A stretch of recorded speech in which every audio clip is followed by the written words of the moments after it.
You know what? Without any further ado, I'm going to introduce you to some guys, and I'm going to start as we'll go down as we go through. But the first guy that I would like to introduce to you, I know that if you've been around a very long time, you'll know this guy.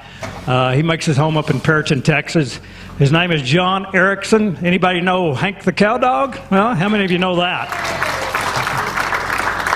John was so gracious to be able to come over and share with us some stories about Hank, and maybe a little later on, if I can talk him into it, we're going to get a banjo out and do a little banjo picking for you as well. But I want to ask you a couple of questions real quick about, you were raised here in Midland, or you were born here in Midland, I believe. Yep. And moved off up to Perryton, Texas, and then spent a little time out in New York as well. Yes, I admit it. Tell the folks where you got the inspiration for Hank the Cowdog. Well, poverty had a lot to do with that. And a mother-in-law who kept waiting for me to do something with my 6 years of college and what was left of my life. I worked as a cowboy when I came back to the Panhandle, the place where I was never going to come back to. And when I was in Beaver County, Oklahoma, my neighbor went to a horse show, and he was not a dog man. He didn't like dogs. And he came home from a horse show with a dog that somebody talked him into buying, an Australian Shepherd, and he paid $400 for this dog back in 1974. And that was a lot of money, particularly since this guy was really cheap. And the reason he bought the dog was that the owner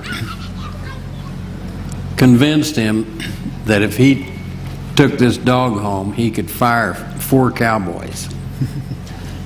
And that really appealed to his cheapness. So he took the dog home. What nobody told him was that Australian Shepherds are genetically programmed to do something with cattle, but they don't know what unless you spend hours and months teaching them what to do with it. So Mark was busy training horses and trying to raise 3 kids. He didn't have time to train a damn dog, but he insisted on taking that dog every place he went. And anytime he held a shipping roundup or a branding roundup, that dog was there in the pens with us. And he was always standing in the gate when we tried to bring cattle in. Every cowboy on the crew wanted to cut his throat. But we didn't dare do it since it was Mark's roundup. He brought the dog to my roundups, and he was universally known as a buffoon, a dog that was 5 bales short of a full load of hay. And but Hank never knew that. He thought that he was doing what he was supposed to do, stand in the gate and bark. And he didn't speak the language the cowboys were screaming, which was, "Get out of the gate! Go to the house! Get in the pickup!" and worse things than that. So I remembered that dog as a complete fool. But he never knew it. He thought that he was head of ranch security. He was trying to help, and why were people yelling at him all the time? So it was a dog with no self-knowledge. And so that was the character I had in mind when I wrote the first story, which was a short story for the Cattleman magazine. I wrote it in 1981. It was funny that the Cattleman magazine doesn't publish fiction. That's what they said in their guidelines for authors. But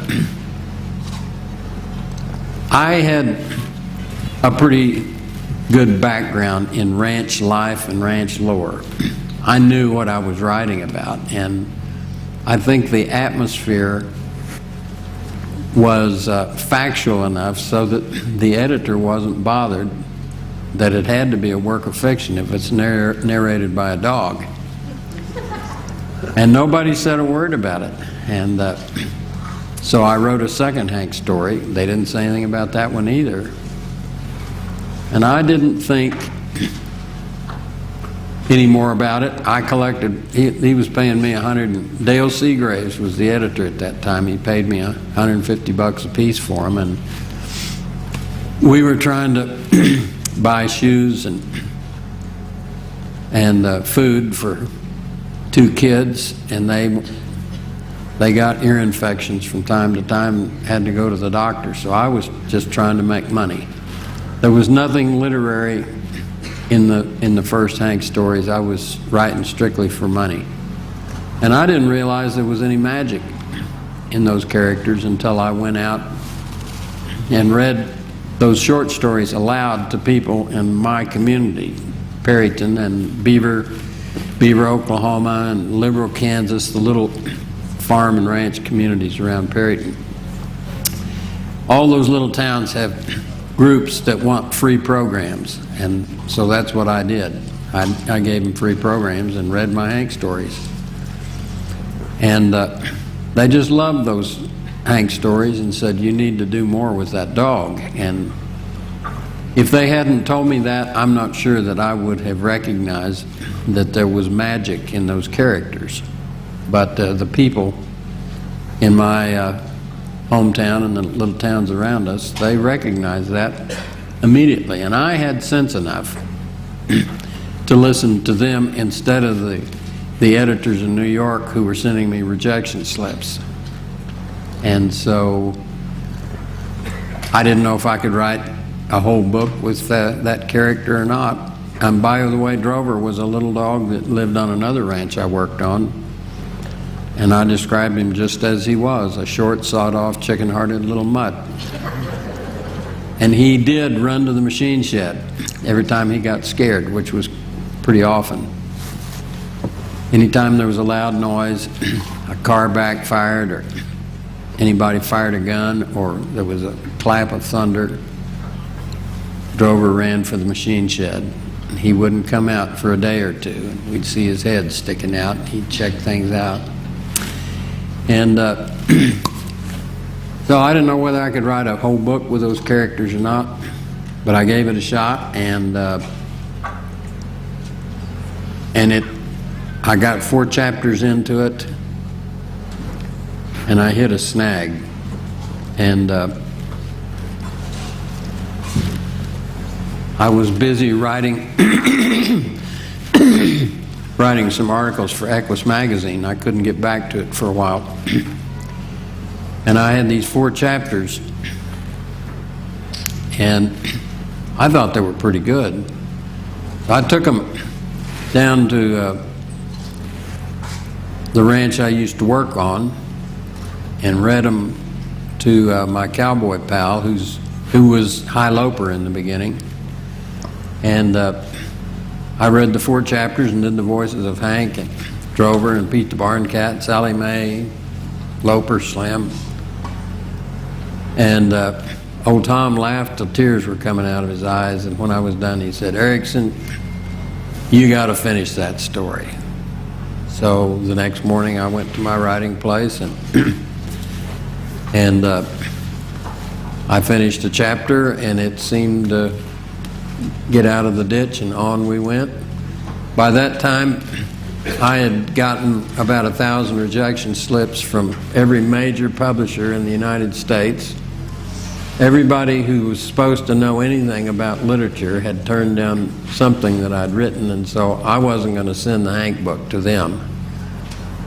I did the simpler thing, which was to start my own publishing company in a town that didn't even have a bookstore. And that qualifies as outrageous behavior. But it was either that or quit. And I thought I was supposed to be writing stories. I thought I was supposed to be giving people the gift of innocent laughter. And if I couldn't do that through conventional means, by getting the permission of New York editors and agents and publishing companies, then I needed to take more of a West Texas approach, which is you grab a beer bottle and point to the editors and say, you better get out of my way because I'm coming through the door. And that's what old man Haley would have done and did. So we started our own publishing company in Perryton, and I started selling books. Okay, thank you. At county fairs and any place, rodeos, any place that people were gathered that I thought might enjoy my stories. And my cash register was a cowboy hat turned upside down, and that's where it all began. And it hasn't turned out too badly. We've only sold 10 million books, but what the heck?